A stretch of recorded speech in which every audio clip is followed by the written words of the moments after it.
하나님 말씀은 로마서 1장 2절에서 말씀 보겠습니다. 2절에서 7절까지 말씀인데 4절까지만 공부를 하겠습니다. 로마서 1장 지난 시간 1절 이어서 2절에서 4절까지만 공부합니다. 본문의 내용은 7절까지인데 2절에 이 복음은 하나님이 선지자들로 말미암아 그의 아들에게 관하여 성경에 미리 약속하신 것이라. 이 아들로 말하면 육신으로는 다윗의 혈통에서 났었고 성결의 영으로는 죽은 자 가운데서 부활하여 능력으로 하나님의 아들로 인정되셨으니 곧 우리 주 예수 그리스도시니라. 이제 그 복음이라는 것은 이제 미리 먼저 선지자들로 말미암아서 그의 아들에 관해서 성경에 미리 약속을 하셨다는 겁니다. 이 복음을 잘 우리가 깨닫게 되면 벌써 창세기 3장 15절에서부터 이제 여자라는 계통을 그 뱀의 계통이 발꿈치를 상하게 한다고 했잖아요. 거기서부터 복음을 선지자들이 벌써 전하기 시작했다는 겁니다. 그 모세도 선지자지요. 복음에 대해서 바르게 우리가 깨우침을 받아야 되겠습니다. 이제 창세기 3장 15절을 보겠습니다. 창세기 3장 15절에 보게 되면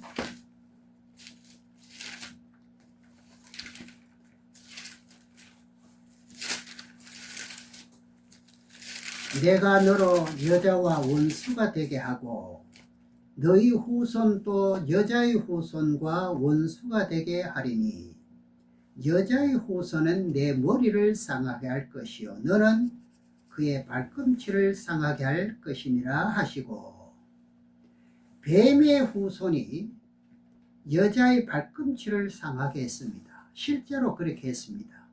그럼 여자를 누구를 말하지요? 예수님이죠. 그러니 복음이 예수님입니다. 이것을 선지자들이 미리 알고 전했다 이 말입니다. 오늘 말씀은 1막 2막으로 2절에서 4절까지 오늘 말씀을 드리고 5절에서 7절부터는 다음 시간에 말씀을 드리고자 합니다. 2절의 말씀을 다시 보겠습니다. 이 복음은, 그러니 사도 바울이 전하는 이 복음은 하나님이 선지자들로 말미암아 그의 아들에 관하여 성경에 미리 약속하셨습니다. 그럼 그 아들이 어떤 분이라는 것을 약속을 했다 이 말입니다. 그러면은 창세기 12장에 가서 한번 보시겠습니다. 창세기 12장 1절에서 3절의 말씀을 보겠습니다.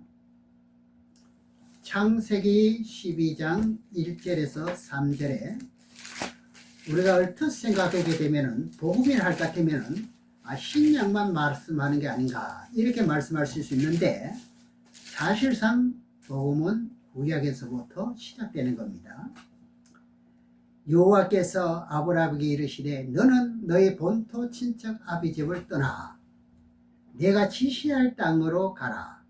내가 너로 큰 민족을 이루고 내게 복을 주어 내 이름을 창대케 하리니 너는 복의 근원이 될지라. 너를 축복하는 자에게는 내가 복을 내리고 너를 저주하는 자에게는 내가 저주하리니 땅의 모든 족속이 너를 인하여 복을 얻을 것이니라 하신지라.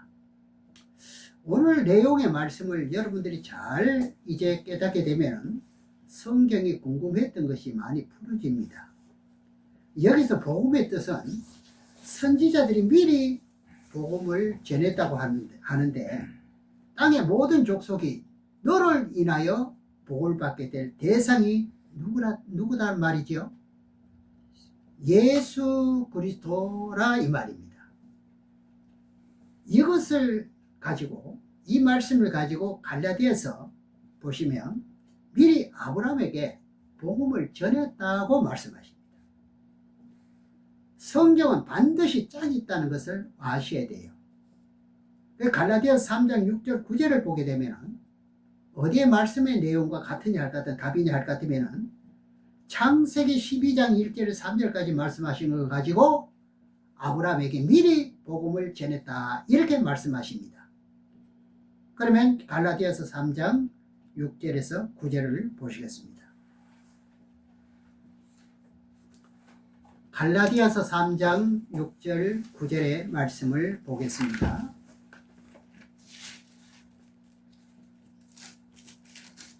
약자로는 갈입니다.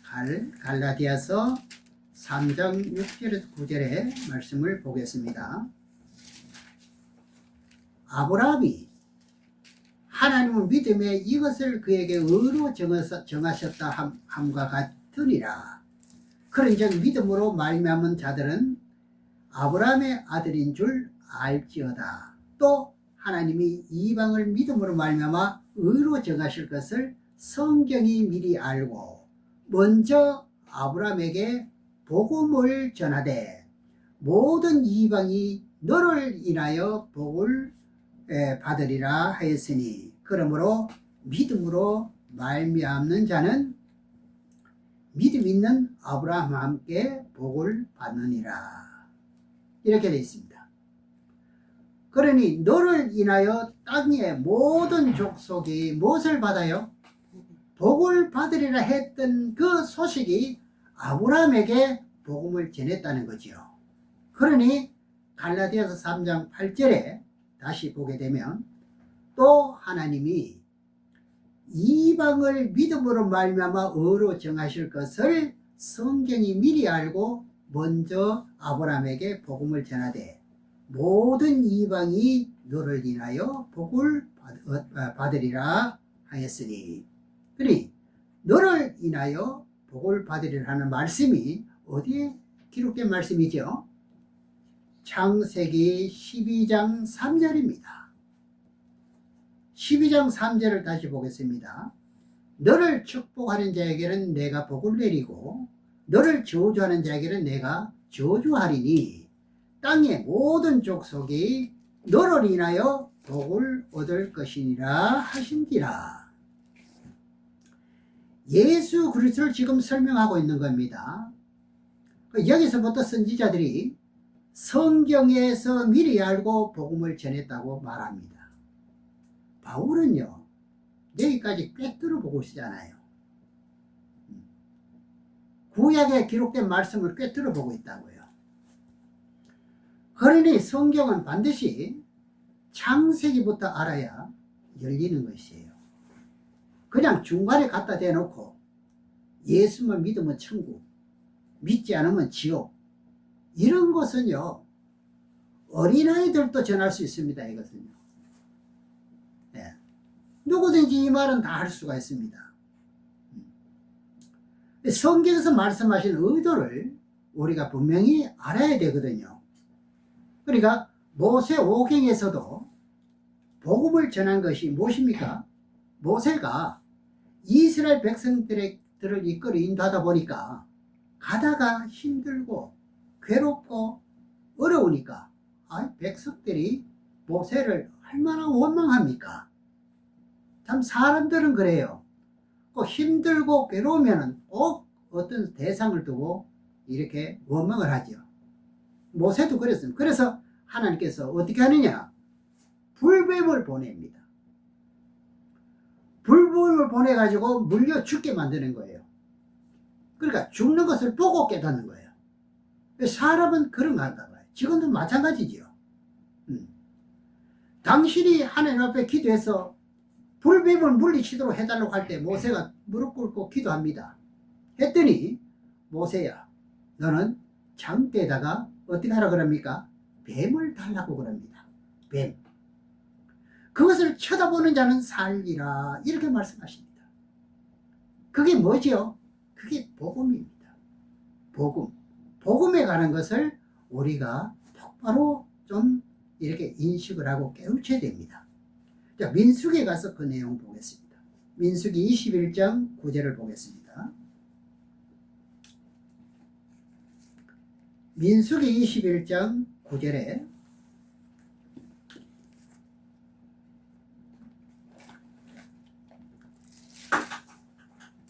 봉독하겠습니다.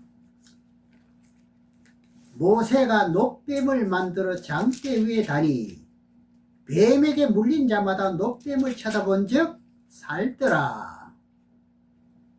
장대에 왜 녹뱀을 매달습니까? 아니, 예수님은 어린 양이라 했는데, 그렇다면 어린 양을 달지 왜 녹뱀을 달았을까? 이거 많은 사람들이 궁금하지 않겠나 생각합니다.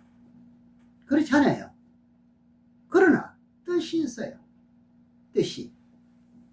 뱀은 하나님의 지구를 6일 동안 천지만물을 창조한 가운데 선악과를 따먹은 후에 가장 저주받은 것이 뭐죠? 뱀이었습니다. 너는 모든 짐승들보다 더욱 저주를 받아 배로 기어다니고 종신토록 흙을 먹으리라 그러잖아요. 그래서 예수님이 세상 죄인들을 위해 가지고 저주를 받잖아요. 이해하십니까? 예수님이 세상 모든 인간들의 모든 것을 위해서 뭘 받아요? 가장 힘든 저주를 받지요. 이제 민수기 말씀이 이해가시나요? 저주받았던 뜻을 너희 죄인들을 위해서 내가 저주받았다. 표현이 무슨 뱀이요? 구리뱀입니다. 성경은 얼뜻 봐서는 무슨 뜻인지를 모르고 그냥 넘어갑니다.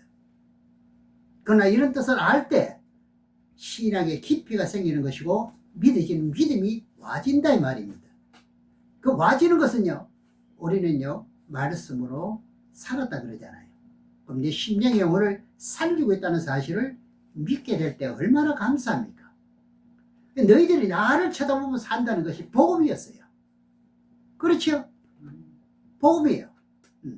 그래서 오늘 본문에서 이 복음이 무슨 뜻인지 이해하면 이사야 53장에 가서 보게 되면 아주 쉽게 설명을 해놨어요. 이사야 53장 4절에서 9절의 말씀을 보겠습니다. 이사야서 53장 4절 9절을 보겠습니다.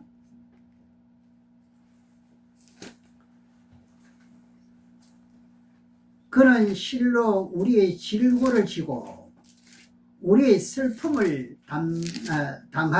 당하였거늘 우리는 생각하기를 그는 징벌을 받아서 하나님에게 맞으며 고난을 당한다 하였노라. 그가 찔림은 우리의 허물을 인하며 그가 상함은 우리의 죄악을 인함이라. 예수님이 이것입니다.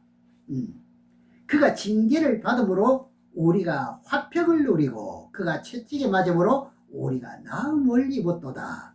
우리는 다 양 같아서 그릇 행하여 각기 제 길로 갔거늘 여호와께서는 우리 무리의 죄악을 그에게 담당시키셨도다.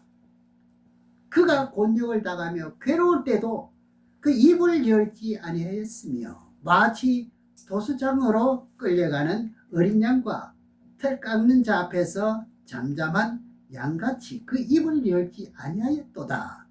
그가 곤욕과 신문을 당하고 끌려갔으니 그 세대 중에 누가 생각하기를 그가 산자의 땅에서 끊어지면 마땅히 형벌받을 내 백성의 허물을 인함이라 하였으리요. 그는 강포를 행치 아니하였고 그 입에 괴사가 없었으나 그 무덤이 악인과 함께 되었으며 그 묘실이 부자와 함께 되었도다. 이것이 무엇이지요? 복음이에요. 그분이 오시면 뭐한다? 찔림을 당하고 그분이 우리의 모든 허물을 위해서 뭘 했다는 거죠? 십자가에 달릴 것을 지금 말씀하고 있는 거예요.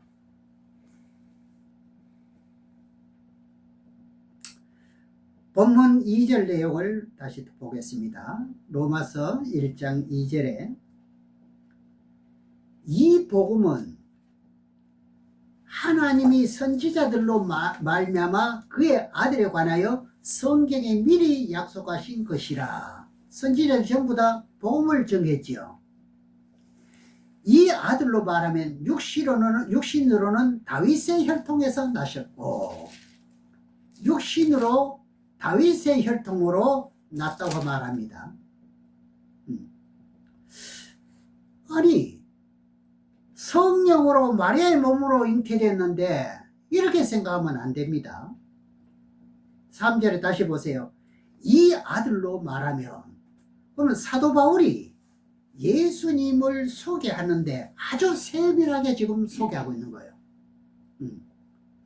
저도 또 이분이 중간에 한 대목만 말했던 것을 저는 어떻게 합니까? 더 자세하게 풀어서 여러분에게 전하고 있지요.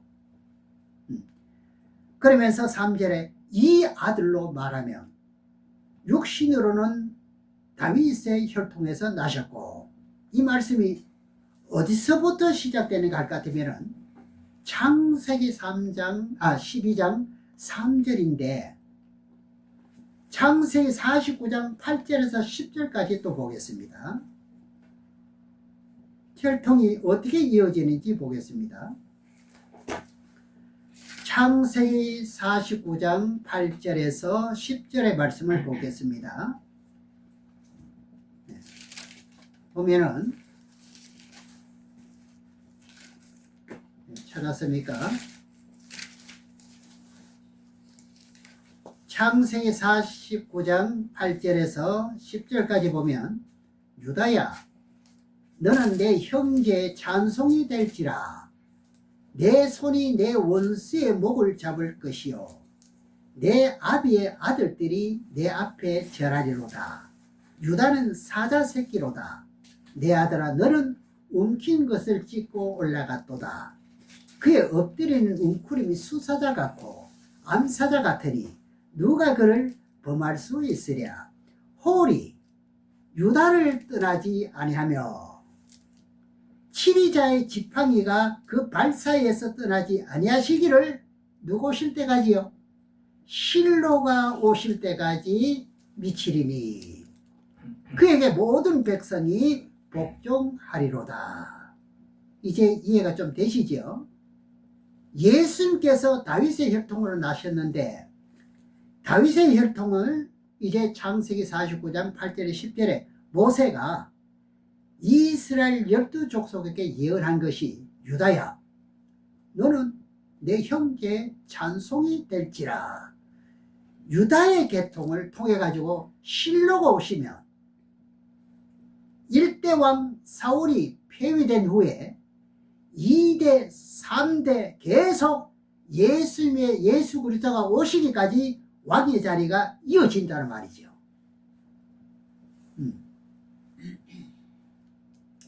왕의 자리가 영원토록 이어진다는 거죠. 그리 다윗의 혈통을 따라서 예수 그리스도가 오셨으니까 앞으로 지구를 7년 환란으로 심판하면 만왕의 왕으로 통치하시게 될 것 같으면 영원한 왕이 되는 거죠. 네.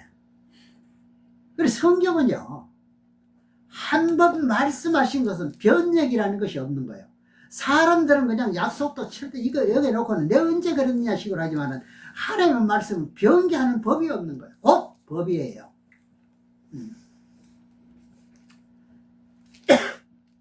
그래서 민수기 23장 19절에 보면은 하나님은 시건치 않는다. 쓸데없는 말 하지 않는다는 말이에요. 그러니 한 번 내 뱉으신 말씀은 바꾸는 법이 없다는 거죠. 그래서 저와 여러분들은요, 말씀에 목숨을 걸어야 될 이유가 이것입니다. 변함이 없었으니까 그대로 이루어지는 것이니까요. 그래서 하나님의 범죄한 천사는요, 무정하게 집어넣어 가지고 어떻게 한다 그러죠? 심판 때까지 지킨다고 했으면요 변하는 법이 없는 거예요. 성경은 이렇게 보셔야 되는 거예요. 그러니까 하나님은 한 번 약속을 어떻게 해요? 한 것을 어길 수가 있나요? 이거는 못한다고 되어 있습니다. 아무리 하나님이지만은 변명을 못한다 이 말입니다. 그러니 계시록 20장 1절에 3절에 볼 것 같으면은요, 용을 잡으니 곧 예뱀이요 마귀요 사단이요. 성경을 잘못 해석한 것은요, 한 것을 우리는 이런 말씀 볼 때 인정을 해야 돼요. 지금까지 몰라서 그랬다면 바르게 해석이 되면은 그걸 인정을 받아들일 수 있어야 되는 거예요. 그게 복음을 받은 사람이죠. 아직까지도 완고한 고집이 안 깨지고 그대로 있습니다. 로마서 2장 5절처럼. 그래서 하나님의 진리의 말씀이 바른 것이 왔으면 어떻게 되지요? 순종해야 됩니다. 어쩔 수 없는 거예요. 명령이기 때문에, 영이기 때문에. 순종하지 않는 사람들은요, 어디까지나 그걸 보고 자기 복음이라 그래요. 자신의 복음이지 성경의 복음은 아니라는 이야기죠. 그러니까 주의 종이면은요, 지난 시간에 말씀드렸잖아요. 어떻게 한다 그랬죠? 주님이 원하시는 복음을 전해야 된다 이 말이죠. 그게 주의 종이라는 거죠. 1절에서 말씀드렸잖아요. 우리는 그런 복음을 전하면, 잘못된 것을 자기 복음을 전하면 자기 지식대로 전하면 안 된다 이 말이죠. 그러니 이 아들로 말하면 육신으로는 다윗의 혈통으로 나셨다는 거지요. 지금 계속 성경을 짚어보고 있잖아요. 여기서부터 예언한 것이 이대로 이루어지는 겁니다. 또 보시겠습니다. 사무엘하를 보겠습니다. 사무엘하 7장 12절에서 17절까지를 보겠습니다.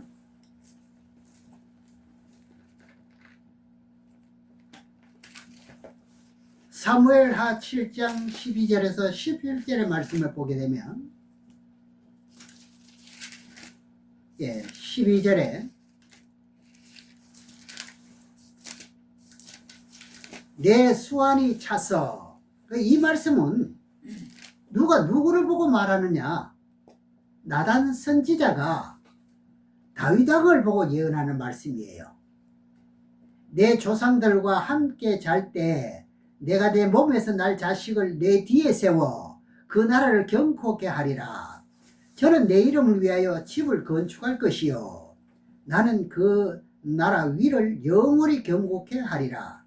나는 그 아비가 되고 그는 아들이 되리니 제가 만일 죄를 범하면 내가 사람의 막대기와 인생 채찍으로 징계하려니와 내가 내 앞에서 패한 사울에게서 내 은총을 빼앗은 것 같이 그에게는 뺏지 아니하리라. 이 예언이 이루어져야 되잖아요.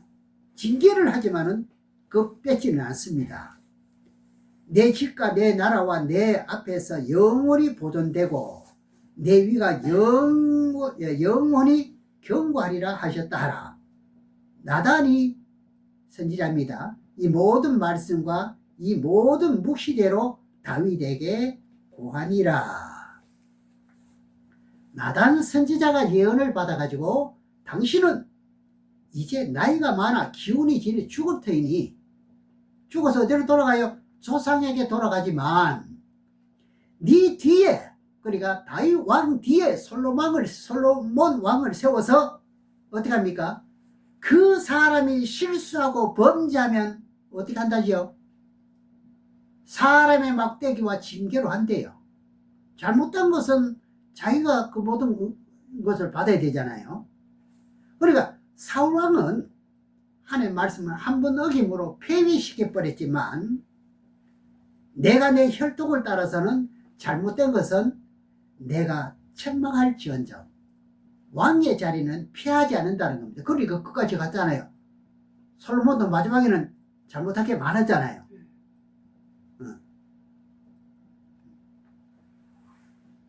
이렇게 다윗의 혈통을 따라가지고 예언된 그 중간중간만 보면 이사야 11장 1절을 보겠습니다. 이사야서 11장 1절의 말씀을 보면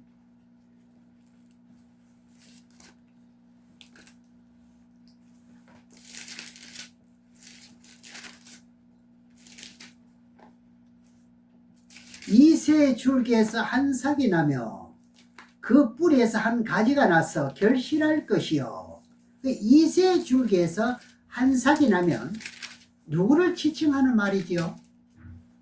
이새가 다윗을 낳고 다윗의 혈통을 따라서 예수 그리스도가 탄생할 것을 이새 줄기에서 한 삭이 나온다고 말씀하신 거예요.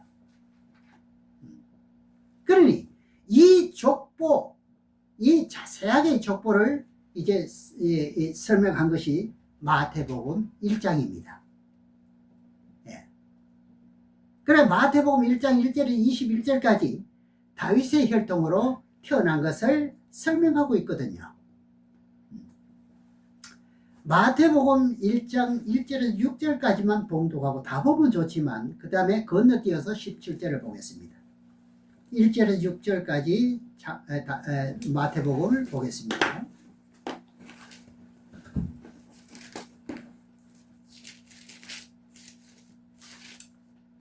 예, 1절에서 보겠습니다. 6절까지. 아브라함과 함께 다윗의 자손 예수 그리스도의 세계라.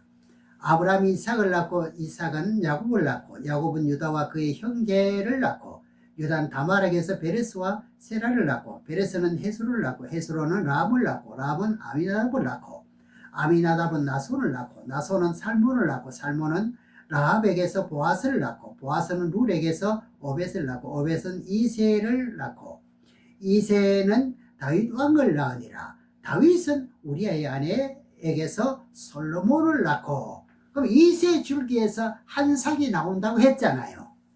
그럼 이새는 다윗 왕을 낳습니다. 그렇죠?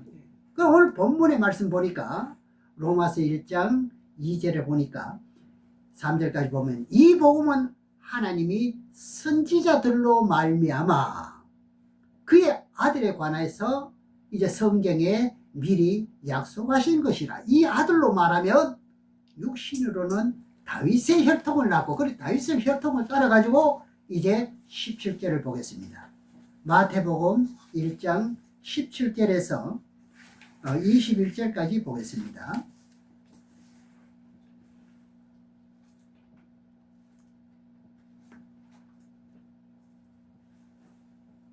그런즉 모든 대수가 아브람부터 다윗까지 연례되어 다윗부터 바벨론으로 이갈 때까지 연례되어 바벨론으로 이간 후부터 그리스도까지 연례되더라. 그래서 42대 만에 예수 그리스도가 탄생이 되는 거예요. 그래서 18절에 예수 그리스도의 나심은 이러하니라. 그의 모친 마리아가 요셉과 정혼하고 동거하기 전에 성령으로 잉태되어 나타나더니 그 남편 요셉은 어려운 사람이라 저를 드러내지 아니하고 가만히 끊고 자여 이 일을 생각할 때 주의 사자가 현몽하여 가로되 다윗의 자손 요셉아 내 아내 마리아 데려오기를 무서워 말라. 제게 잉태된 자는 성령으로 된 것이라.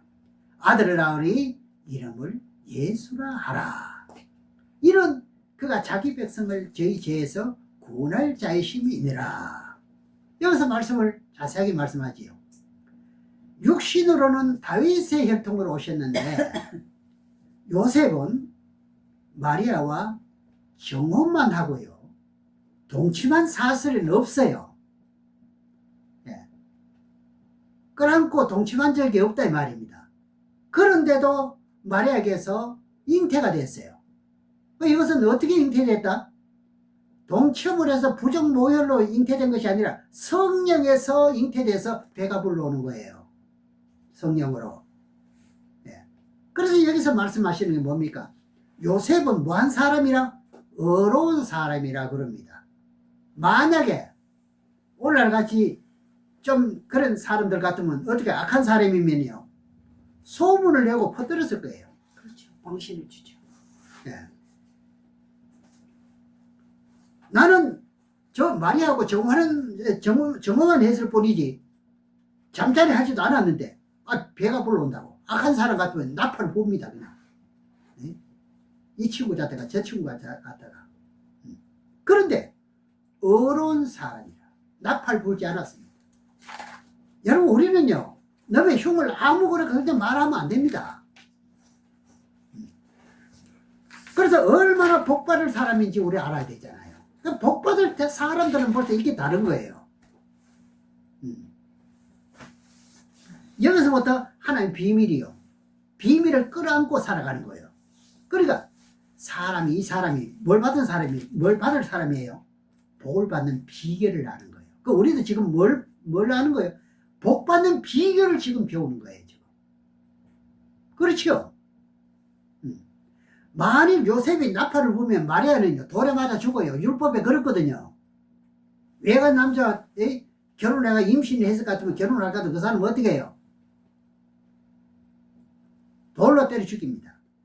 처녀가 잉태하면요, 이미 다른 남자 동침했다는 이야기가 되잖아요. 네. 그런데 그 말을 하지 않고 가만히 끊고자 했는데 하나님께서 어떻게 했습니까? 요셉아, 마리아 데려오기를 무서워 말라. 그는 내가 동침은 안 했, 동침은 안 했더라도 뭐래요? 성령으로 잉태된 사람이다. 그러니 무서워 말라. 근데 요셉은요, 예수님이 탄생하고 십자가 질 때까지 나팔을 불었습니까? 안 불었습니다. 우리는 이런 어려운 사람이 돼야 되는 거예요. 참 우리가 대인관계 누구 만나러 가게 되면 웬만하면 너무 흉 보는 것을 듣게 되는, 누가 말하더라. 여러분 많이 듣지 않아요? 그것 때문에 다윗의 혈통으로 인정받는 것이 이것이에요. 하나님의 비밀의 말씀을 지킨 사람은요, 이렇게 복받는 것이 되는 거예요. 할렐루야. 저나 여러분이나 이 비밀을, 여기에 대한 비밀은 여러 가지 많습니다. 나팔을 불면 사실 그대로 말해야 되는 거예요. 그렇죠? 그래서 요셉이 사실상 다윗의 혈통으로 올 것을, 성경에 예언된 것을 요셉이 비밀을 지키는 거죠. 요셉은 무슨 사람이라 했나요? 어려운 사람이라 그랬거든요. 여러분, 비밀은 개에게 던지지 말라 그래요. 그 마태복음 7장 6절에 나와요. 개에게 던지면 어떻게 돼요? 물고 먹는 거예요. 던지지 말라고. 서로 물고 뜯는 거예요. 그래, 비밀을 어디 던지지 말라고요? 개에게 던지지 마라. 이게 엄청난 뜻이죠. 그냥 받아들이고 순종하는 자에게 던지는 것이지, 개에게 던지지 말라는 거예요. 우리가 복음을 잘못 전하면 어떤 목사가 이런 말 하더라. 자기는 처음 들어보니까 막 서로 물고 뜯잖아요. 그런 사람이 던지지 말라는 거예요. 오직 순종하고 받아들일 사람에게 던지라는 거죠.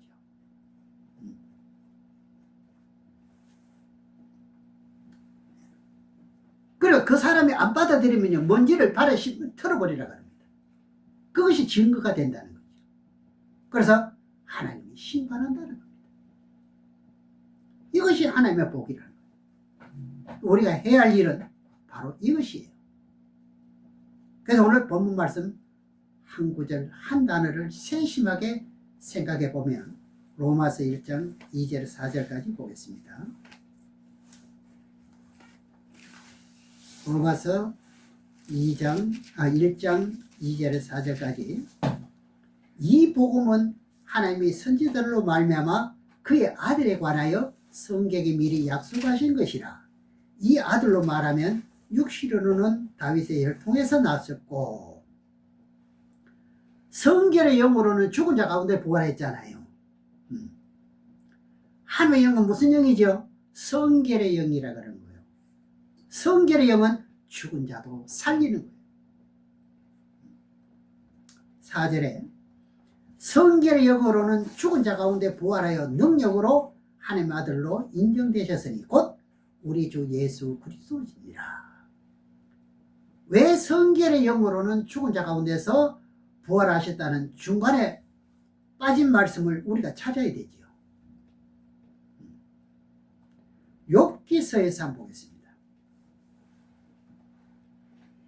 욥기서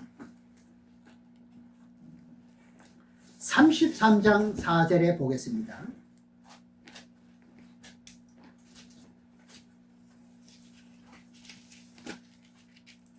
욥기서 33장 4절에 보면은 하나님의 신이 나를 지으셨고 전능자의 기운이 나를 살리셨느니라. 이 영이 무슨 영이죠? 성결의 영이라 그럽니다. 하나님의 영은 죽은 자도 살리는 거예요. 오늘 본문에서 4절에 성결의 영으로는 뭐라고 그랬습니까? 죽은 자 가운데서 부활하여 능력으로 하나님의 아들로 인정되시니 곧 우리 주 예수 그리스도시니라. 저와 여러분이나 하나님의 영을 가슴속에 품고 있다가 죽으면 어떻게 되죠? 그 영은 하나님이 우리를 살릴 수 있는 영이에요. 그러니 말씀을 가슴에 품어야 되는 거예요. 그러니 예수 그리스도가 이 땅에 태어나가지고 어떤 영을 가지고 계셨습니까? 성결의 영을 가지고 계셨잖아요. 그러니 죽여도 살리는 거 사는 거죠. 우리는 지금 아주 심각한 그런 것으로 우리가 교회로 온 거예요. 지금 이 성결의 영을 우리는 품어야 되는 거예요. 믿어야 되는 거죠. 이게 더욱더 아주 확실하게 더 많이 믿으면 많이 믿을수록 좋은 열매가 되는 것이고 그 상품이 되는 것이죠. 그분은 세상 사람이 죽은 죽음을 같이 죽었습니다. 다른 사람은요 무슨 영이죠? 다른 사람은 무슨 영을 가지고 있죠? 부정한 영을 갖고 있는데 예수님은 성결의 영을 갖고 있었기 때문에 사도행전에서요 어떻게 말씀하시는가? 2장 24절을 보겠습니다. 사도행전 2장 24절에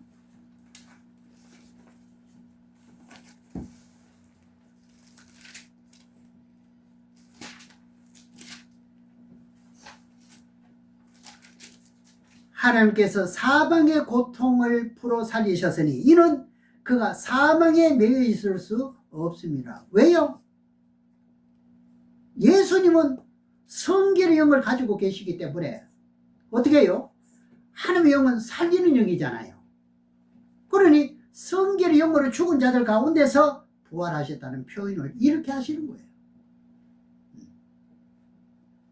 예수님이 성결의 영을 가지고 계시기 때문에 우리 죄를 위해서 죽고 우리를 어렵다 인정하기 위해서 뭐 했습니까? 살아나셨지요.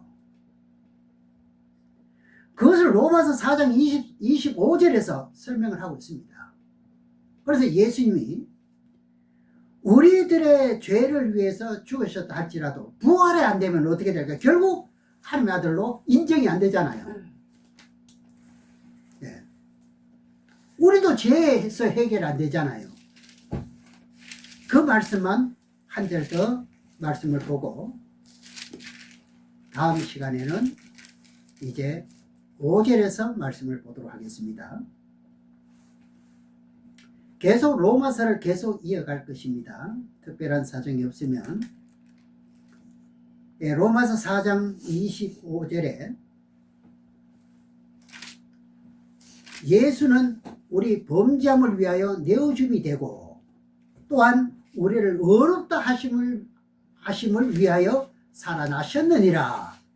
그럼 본문 말씀과 아주 뜻이 같지 않습니까? 네. 저와 여러분은 부디 기왕에 믿는 믿음에서 이 성결의 영을 말씀을 마음에 품고 부정하지 않고 이대로 지키는 그런 살아있는 저와 여러분들의 신앙이 되시기를 주의 이름으로 축원합니다. 기도하겠습니다.